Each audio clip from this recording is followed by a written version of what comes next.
Welcome to this explainer. Today we're diving into something truly fascinating, and honestly a bit eye-opening.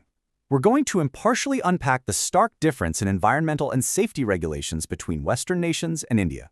We'll be looking closely at the hard data, the shifting regulations, and the literal movement of entire industries, just to figure out exactly how global standards change depending on where you happen to live. Okay, here's our roadmap for today.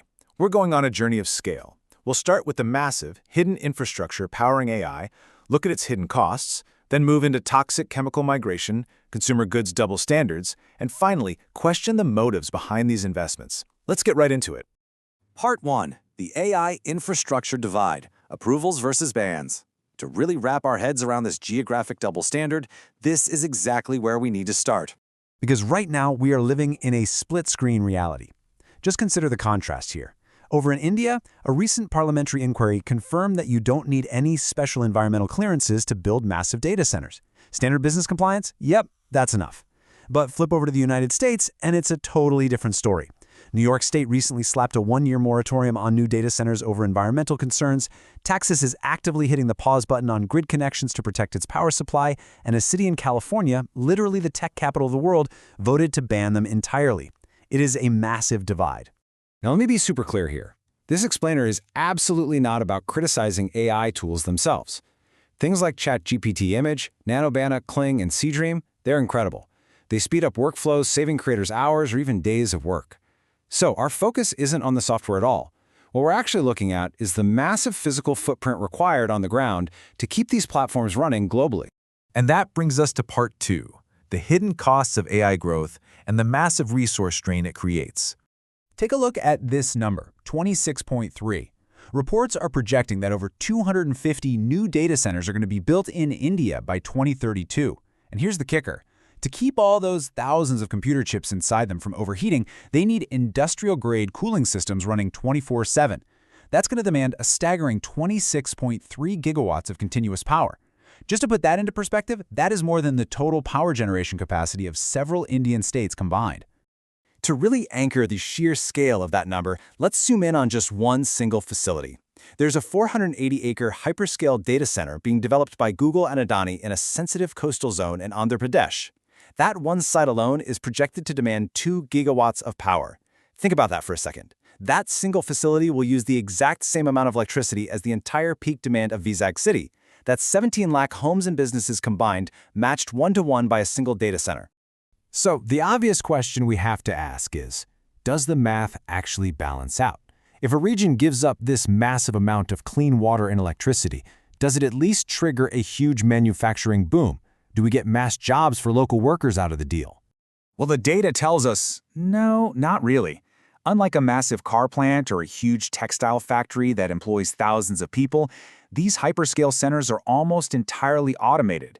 You really only need a tiny, highly specialized team of technicians to run them.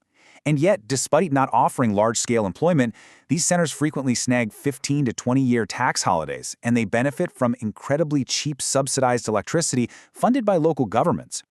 This intense, localized resource strain is exactly why we're seeing such vastly different reactions globally.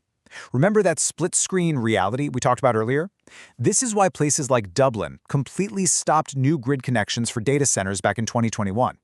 It's why Amsterdam put moratoriums in place, forcing hyperscale facilities into remote areas just to protect their city's infrastructure. And it's why states like Pennsylvania and Texas are now demanding strict local approvals and transparency to protect their citizens' access to basic water and power. And you know, it's not even just about electricity and water. It's becoming a direct health issue. Residents living near these hyperscale centers in the West are reporting severe physical symptoms from something called infrasound. Basically, this is a constant, low-frequency hum generated by those massive cooling fans running day and night. It's been linked to severe insomnia, chronic anxiety, and terrible headaches. When you hear that, it totally makes sense why there's such heavy local pushback against these projects in Western nations. Moving on to part 3, toxic migration and chemicals. Because if we look beyond just the tech sector, we see this systemic pattern repeating itself in the physical manufacturing world too. We're literally seeing the physical migration of hazardous chemical plants. Take a look at Minteni, a plant that produced PFAS, often called forever chemicals. Italy actually shut this operation down because it polluted the drinking water for 300,000 people. But they didn't destroy the machinery? Nope. They just boxed it up, dismantled it, and shipped the whole shebang to Ratnagiri, Maharashtra. We see the same thing with Dow Chemical, which shifted heavily polluting plants out of Germany and the UK straight into Gujarat. The environmental hazard didn't magically disappear. It quite literally just changed its zip code. And we see the exact same double standard in agriculture. Let's talk about paraquat dichloride. This pesticide doesn't even have an antidote. It's heavily linked to organ failure and Parkinson's disease, which is why it is flat out banned in 74 countries, including the UK, Switzerland, and China. Yet it is still legally sprayed across India, over 100 metric tons a year across 9 major crops. The same story applies to chlorpyrifos and glyphosate. They are banned or heavily regulated abroad because of severe health risks, especially to kids, but they are widely distributed and actively used in Indian farming. Okay, Part 4. Consumer Goods Double Standards.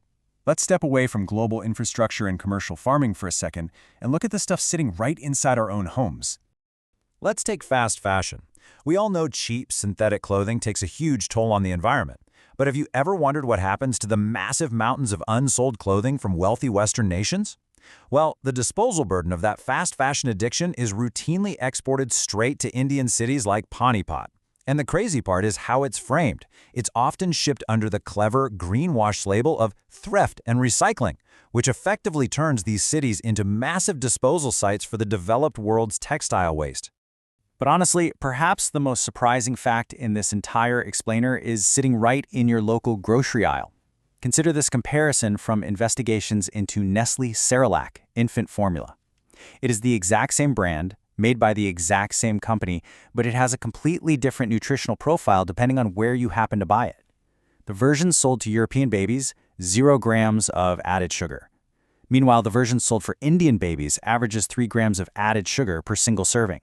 It's just wild. Which brings us to Part 5, questioning the investment motives. When we zoom out and look at all this data across tech, heavy chemicals, agriculture, and everyday consumer goods, a really clear narrative starts to emerge. The source material makes one thing perfectly clear. Foreign investment is absolutely welcome. In fact, it's crucial for a nation's economic growth. But the data also strongly suggests that citizens have to actively demand equal global safety standards for their environment, their health, their water, and their power grids. A rapidly growing nation has to walk a really careful tightrope. It has to balance the very real need for economic expansion against the distinct danger of just becoming a dumping ground for hazards the rest of the world has already banned. So I want to leave you with this final, somewhat provocative thought to chew on regarding the true motives behind this cross-industry migration. When you see massive global companies setting up operations, you really have to ask yourself, are these investments truly driven by a search for skilled talent and fresh innovation, or are they relocating simply because the strict safety laws that protect citizens in the West can be a whole lot easier to bypass somewhere else? Thanks so much for tuning into this explainer, and remember to always keep questioning the data around you.